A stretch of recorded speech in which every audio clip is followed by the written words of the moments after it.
Assalamualaikum warahmatullahi wabarakatuh. Perkenalkan, nama saya Rosiana Kamalinda, NPM 18.010144. Pada kesempatan kali ini, saya akan mereview teknik negosiasi yang ada dalam film Gifted 2017. Film ini mengisahkan perseteruan antara Frank Adler, yaitu pamannya Mary, dengan nenek Evelyn, yaitu neneknya Mary. Dimana singkat cerita, Mary ini adalah putri dari Diana Adler, kakaknya Frank Adler, yang telah meninggal karena bunuh diri. Diana menyerahkan Mary kepada Frank dan berpesan untuk merawat Mary dan memperlakukannya seperti anak-anak pada umumnya, bermain bersama, mempunyai teman, dan hidup bahagia. Ketika beranjak tumbuh, sang nenek ini datang dengan maksud ingin mengambil Mary Adler dari tangan si Frank.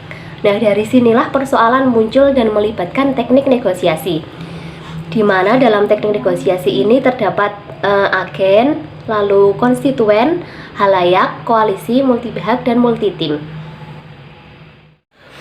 Oke, jadi ada negosiasi yang dilakukan sebelum ke meja hijau atau sebelum ke persidangan, sebelum dimana permasalahan ini diperkarakan. Dimana pada adegan ini Frank dan Evelyn sempat berdebat terkait hak asuh Mary Adler, dimana dua-duanya ini kekeh terhadap keinginannya masing-masing. Frank ingin Mary tetap tinggal bersamanya di bawah asuhannya si Frank karena pesan dari ibunya Mary yang tidak ingin Mary diasuh oleh Evelyn.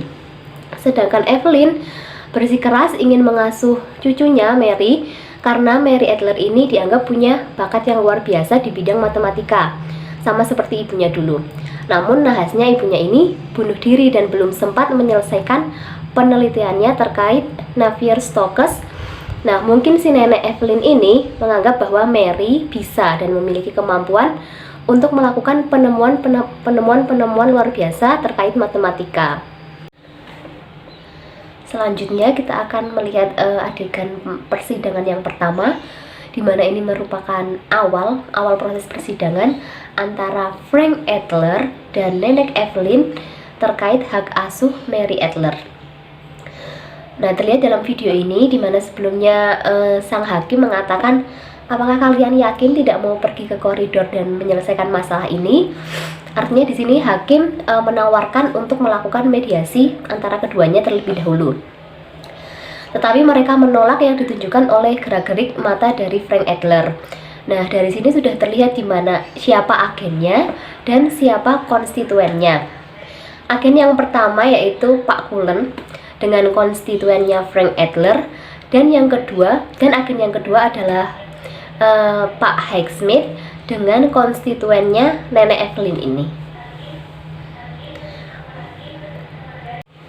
Adapun halayak yang terlihat pada sidang pertama ini, di mana halayak di situ ada Roberta. Roberta ini adalah tetangganya Frank Adler dan Mary. Selanjutnya ada Mrs. Gibbons. Mrs. Gibbons ini adalah mewakili Departemen Kesejahteraan Anak bagian Florida.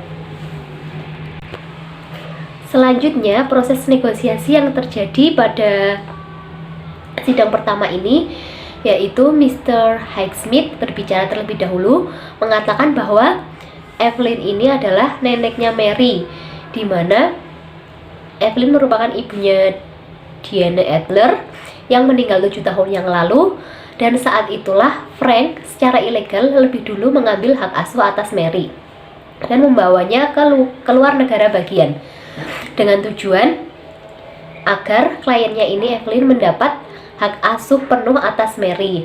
Ditambah lagi, Highsmith mengatakan bahwa sekarang ada bukti bahwa Mary tinggal bersama Frank dengan kondisi yang kurang layak. Selanjutnya, Mr. Cullen ini menyanggah pernyataan dari Mr. Highsmith bahwa Frank mengambil bayi itu atau Mary di bawah asuhannya karena keinginan dari Diana Adler.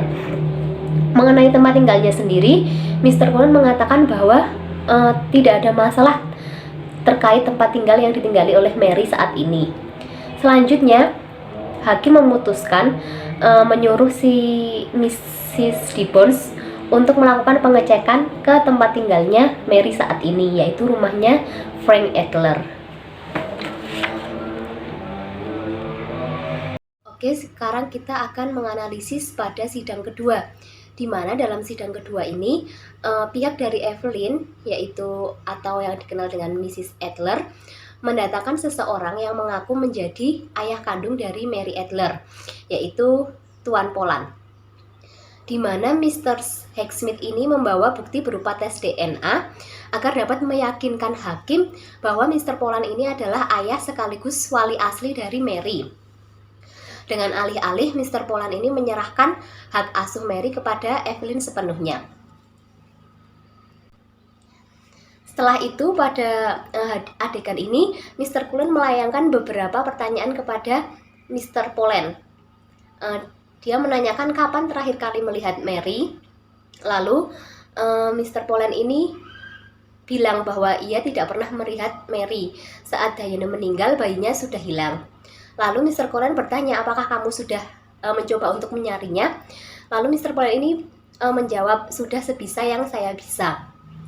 Lalu Mr. Cullen ini menggunakan strateginya untuk membuktikan bahwa Mr. Poland ini bukan benar-benar ayah kandungnya Mary Adler.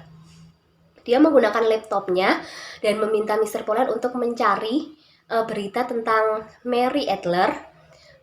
Dia pun menyarankan Mr. Poland untuk menambahkan nama tengahnya agar memudahkan pencarian. Dan Mr. Poland di situ terdiam karena dia tidak tahu nama tengah dari Mary Adler. Nah, dari sinilah ketahuan bahwa Mr. Poland ini hanya berpura-pura menjadi ayah kandung dari Mary Adler.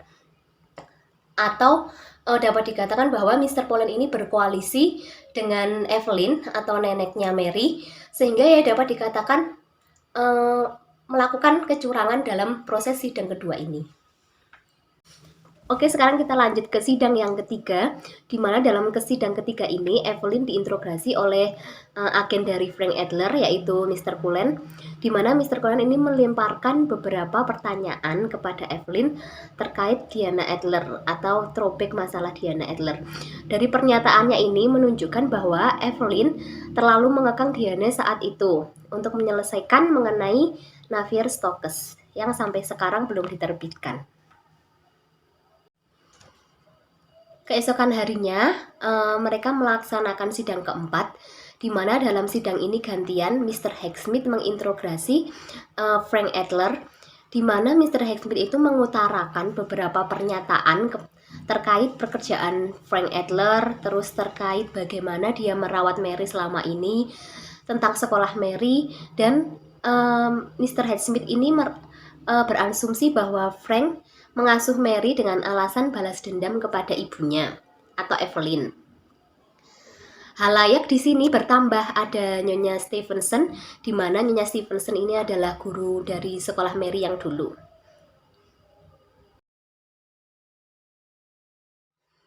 Malam harinya setelah persidangan keempat, Mr. Cullen mendatangi Frank dan mengatakan bahwa Mr. Hexsmith mengajukan jalan tengah dari permasalahan ini, yaitu dengan memposisikan Mary sebagai anak asuh dari keluarga, dan keluarga asuhnya ini tidak ditentukan oleh pengadilan.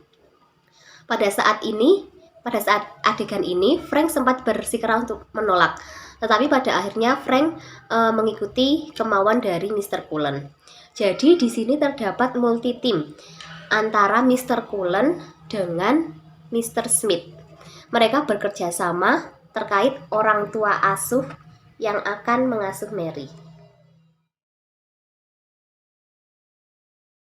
Nah, setelah beberapa hari Mary diasuh oleh orang tua asuhnya itu, ternyata kebusukan Evelyn terbongkar saat Nyonya Stevenson mengirimkan foto Fred atau kucingnya Mary yang dijual, mengirimkannya kepada Frank melalui message atau pesan. Singkat cerita, Frank berkunjung ke rumah orang tua asuhnya dan mendapati bahwa di sana ada Mary sedang belajar bersama Evelyn dan para tutor-tutornya. Berarti dari kejadian ini, Evelyn juga berkoalisi dengan orang tua asuh yang mengasuh Mary saat itu. Dengan tujuan dia dapat bersama terus dengan Mary dan melatih Mary mempelajari matematika. Dalam film ini, Evelyn terbukti curang atau menghalalkan segala cara untuk mendapatkan hak asuh penuh atas Mary Adler.